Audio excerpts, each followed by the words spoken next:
башкакта болот, бизге деле капа болуп атабыз. Көп жакта болгонун. Биз жанагы баланы күнөөлүү деп жапкан жокпуз. Биз шектүү деп жап атабыз. Аны сот аныктайт. Сот актаса актайт, ак деп. Күнөөлүү десе күнөөлүү дейт. Ноокатта өз кызын зордуктады деп шектелген жарандын жакындары нааразылык билдирип чыгышты. Алар укук коргоо органдары айыпталуучуну негизсиз кармап турат деп жергиликтүү бийликке келишти.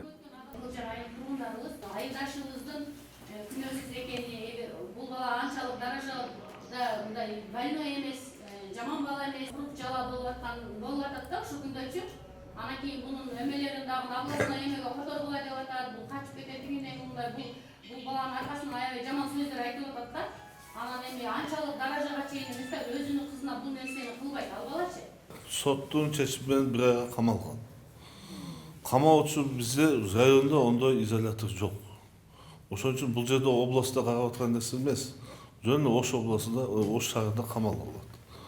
Bizde Ноокатта бұл временный изолятор болот, bir жумага чейин максимум калат. Bir айга баалбай шарт жок. Только ошол эле вопрос. А биз азыр ким күнөөлүү, ким күнөөсүз деп айта албайбыз. Тергөө иштери жүрүп атат. Анан эми бул жөн эле апарды бул камап коюп турган иш эмес билесиңер. Экспертиза кылат. О кызы дагы эксперттер текшерет. Далилденсе анан ким болот. Эң жакшысы буну мындай тескерисинче мында шоу кылбай жөнүндө күтүп турганыбыз жакшы. Нааразы тарап кыздын энеси койгон күнөө жалган дешти. Буга кыздын намысы таза экенин далил катары келтиришүүдө. Алар келин башка эркек менен мамиледе болгонун, бул кадамды өзүнүн абийирин коргоо үчүн жасалган аракет деп айтышты. Бир эле өзүнүн максаты үчүн, бир эле өзү жаман нерсесини жабыш үчүн өз кызынын бактысына балта чапкан аял бул жакшы эмес да. Анан бул аялдын ушунчалык даража, бул эми жөнөкөй эле аял болчу, бул биздин келинибизче, буну мынчалык ушунчалык даражага жетишине кимдир бирөөлөр, по-моему, себепкер адамдар көп да. Возможно, бул жолдо акчага иштеп аткан адамдар бардыр. Бирок ушулардын семьясын бузган адамдардын билбейм, бул кандай адамдар, уяты жок адамдар да. Келинибиз эми ойлонуп, мына кызды ортого саганыңар эч акылга сыйбаган нерсе. Же сен жаңылып атасың, ошону ойлонгула, кыздын келечеге балта чаап койбогула. Балаңарды ойлогула, кызыңарды. Эми өзүң ойлонуп, мындай бир өзүңчө бир маслихатка келгин дагы бир жакшы немеге түшкүлө жолго. Шектүүнүн жакындары мамилелеш делген эркектин жазып берген тил катын далил катары көрсөтүүдө. Ал мындайча жазылган. Жакыныраак сүйлөшүүгө өзү чакырды мени дейт да. Мени чакырды, мен макул болгон жокмун дейт. Анан СМС-ка жооп жазганмын дейт, агачы. Кунажын көзүн сүзбөсө бука жибин үзбөйт деген сөздөрдү жазганмын, башка нерселер жазылган бул жерде дейт. Анан калган болгон окуяны дейт, Бекмаматка СМС-ти сактап отуруп дейт, мени карматмакчы деле болгондой сезилди мага дейт да. Анан мен бул жерден Бекмаматтан атайын уруштуруп, чыр чыгаруу максатында уюштурду, мага ушул нерсе караңгы дейт. Оодарылган айыпка келин тарап эмне деп жооп бергенине кийинчерээк кайталы. Азыр 9 жашар кыздын кантип зордукталып жүргөнү боюнча апасынын айткандарына назарыңыздарга салабыз. Комнатамдын эшигин ушундай ачайын десем эле күйөөм киргизбейт да. Шымымды көтөрүп топчулап атат да киргизбейт. Бир кол менен топчулап атат, бир колдон эмеси турат, эшиктин кычыгы да көрүнүп турат да, спермасын түшүрүп алган колуга. Бир кол менен топчулап атат. Кызым жерде жатат, үстүгө курткасын жаап коюптур. Ушунда кызымды көргөндөн кийин өзүмө күч келип кетти да, ушул эшикти ушул бар күчүм менен түрсөм ушундай ачып. Күйөөм топчулап тур да, замогун сыдырып алыптыр, замогунан көрүнүп турат баягысы. Кирип эле кызымды карасам, жерде куп-курагы куп-ку болуп жатат. Шымды ушундай эле көтөргөндө жакшы көтөрүлгөн эмес. Атаң тийишти десем, ооба тийишти дейт. Кайерге тийишти десем, аркама дейт. Сен өзүң атасың го дедим. Бул жетим эмес го, мен жетелеп келген эмесмин го, өгөй эмес го деп бакырып ыйладым. Эненин билдиришинче, үрөй учурган бул окуя ушул жылдын 17 мартында болгон. Күйөөсүнүн жоругун биринчи эмес эле деген аял андан кийин да окуя кайталанганын айтты. Чогулушка кеткем, кызымды жүр десем, муну айт, эшиктен коңгушулардын кыздарга тайындап таштап кеттим эле. Андан айнектен карап мага мороженое алып кел бер дептир. Анан кызыма барып мороженое алып келсе чыгарбай коюптур да кучактап мени сагындыңбы деп өпкүлөп дагы тийишти дейт. Мен мектептен келсем атам дагы мага тийишти деп ыйлады. Онда уктап атат эле, онда дагы тополоң кылып сен сөз бергенден кийин меге дагы тийишесиң деп. Кийин кызымдан сурасам, мурунам шундай кылат эле дейт. Күндүз сиз жок деле өлкөлөрдү эшикке чыгарып берип эле мен шымымды чечип тийишет эле дейт. Бакырсам оозумда дымдайт эле дейт. Апаң айтсам өлтүрөм дейт экен, башыга урат экен, путуга урат экен. Сволочь, жашабайсың ол. Айбанам өз баласына ондай кылмайт го. Өз канынан жаралган кызга кандай колу барды. Жүрөгү кантип ошол кызды тиктеп жашап жүрдү билбейм. Экинчи жолу кайталанганда да аял милицияга арыз менен кайрылган эмес. 6 ай бою эч кимге үн катпай жүргөнүн мындайча түшүндүрдү. Эжең айтат экенсиң, апаң айтат экенсиң, тирип көрбөйм деп ойлобогулун олорду деди. Мелисе кайм айтпайсың, комушуларга кайм айтпайсың деп. Эч кимге айта албай жүрдүм деп, бул апам менен эжемди бирдеке кылып коет деп өзүмдөн коркподум мен. Ошолордон корктум, балдарымдан корктум. Кызымдын келечеги эмне болот дедим. Секелек кызын атасы зордуктап жүргөнүн келин жарым жыл дегенде гана ачыктап чыкты. 22 октябрда эркектин токмогуна чыдабай качып чыккан аял ак жүрөк кризистик борборуна кайрылып, баарын айтып берген. Денесиге жаракаттар келтирген экен күйөөсү. Мындан 2 күн бурун ошо мени уруп, тепкелеп, көгөргөн жерлерин, буттарын, колдорун, ошо денелесин көрсөттү. Көрсөттөн кийин анан кийин кызы билем келипти. Кызы унчукпайт. Бир нерсе сурасаң ыйлаган турат. Анан кийин вообще күлбөй, энди 8 жаштык кыздар аябай подвижный болуп күлүп, жакшынакай неме болуш керек да, буга өтө неме ошондой бир стресске түшкөндөй болуп көрүндү да бизге. Анан кийин мен унчукпайм деп майлейин деп аял ошо апасы бардыгын айтып бергенден кийин биз мына биздин УВД областка бардык. Ош облустук милицияга 2 рет арыз жазылган. Бири кызга сексуалдык зомбулук жасалгандыгы боюнча, экинчиси келиндин денесине зыян келтиргендиги тууралуу жазылган. Учурда шектүү кармалып, сурак берип жатат. Жубай Нургандыгы боюнча сот медициналық экспертиза далилдеди, денесине залал келтиргени боюнча. Ошондуктан кылмыш жаза кодексинин 111 беренеси боюнча кыйноо деген беренесиндеги көрсөтүлгөн кылмыш белгилери боюнча кылмыш иши козголуп, жаран бүгүнкү күндө убактылуу кармоочу жайга киргизилген эле, кечээ күнү СИЗОго которулду, камакка алынды да. Ал эми экинчи факты боюнча кызын зордуктады, ыплас аракетте даяр жасады дегенде алдын ала соттуу медицина экспертиза текшергенде кыз таза чыкты. Ал эми ыплас аракеттерди жасагандыгы боюнча психологдор иштеш керек экен. Анан биологиялык жана соттуу медицина экспертизалар дайындалган. Булардын бүтүмүнүн негизинде топтолуп жалпы консилиум өткөзүш керек экен да врачтардын катышуусунда. Ошол комплекстүү комиссия карап чыккандан кийин акыркы заключениясын берет бүтүнүн. Азыр ошону күтүп атабыз. Дайындалган психологиялык экспертиза кыздын айткандары туурабы же үйрөтүлгөнбү деген күмөндү текшерүүдө. Анткени шектүү менен анын жакындары апасы үйрөткөн деп көрсөтмө беришкен. Апасы болсо айтылгандарды четке кагат. Кыздык белгиси бар мунун. Кыздык белгиси таза. Бирок башка жагын эми алып ойлош керек да элдерчи. Ол эми сот болгондо эле ачыкка чыгат да.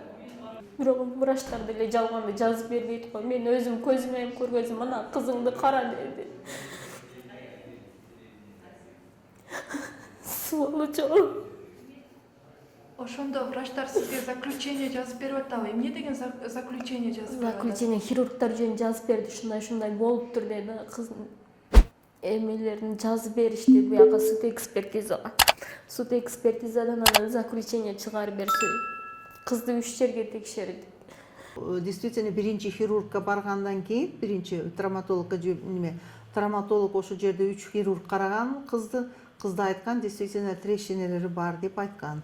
Анан кийин калган экспертиза, психологический экспертиза жасаган бул канчалык деңгээлде мына кыз жаракат алып, ошо ички немесин дүнүйөсүнө ички кандай сезим, потому что бул азыр өтө бир немеден де жакшы бир балдарга окшоп күлүп, ойноп, ошондой немеси жок да. Аялдын коюп жаткан дооматын тереңирээк тактоо үчүн дарыгерлердин алдын ала жыйынтыгы менен таанышып чыкмай болдук. Бирок алгачкы корутундуну облустук балдар ооруканасы көрсөтө алган жок. Мекеме муну тергөө учурунда билдирүү жасоого укуктары чектелгени менен түшүндүрдү. Соттук медициналык жана психологиялык экспертизанын жыйынтыгы алдыдагы 10 күндүн ичинде чыгып калат. Алдын ала чыккан корутунду боюнча сот мед экспертизанын маалыматын тергөөнүн кызыкчылыгына байланыштуу алганга мүмкүнчүлүк болбоду. Эми тагылып жаткан айыпты шектүү мойнуна алдыбы деген суроого жооп издеп көрөлү. Айыпталуучу өзүнө коюлган күнөөнү башынан бери эле төгүнгө чыгарып келүүдө. Суракта да кызыма тийген эмесмин деп көрсөтмө берген. Алгач бул иш Ноокат райондук ички иштер башкармалыгында тергелген. Көп өтпөй ошо облустук ички иштер башкармалыгына өткөрүлүп берилди. Бул жака которулушуна ошо облустук ички иштер башкармалыгынын башчысы ишти өз көзөмөлүнө алганы себеп болгон. Азырынча тергөөнүн жүрүшү боюнча тереңирээк тактоого мүмкүнчүлүк болгон жок. Тергөөчүнүн өзүнөн маалымат алганга тергөөнүн кызыкчылыгына байланыштуу жол берилбейт экен.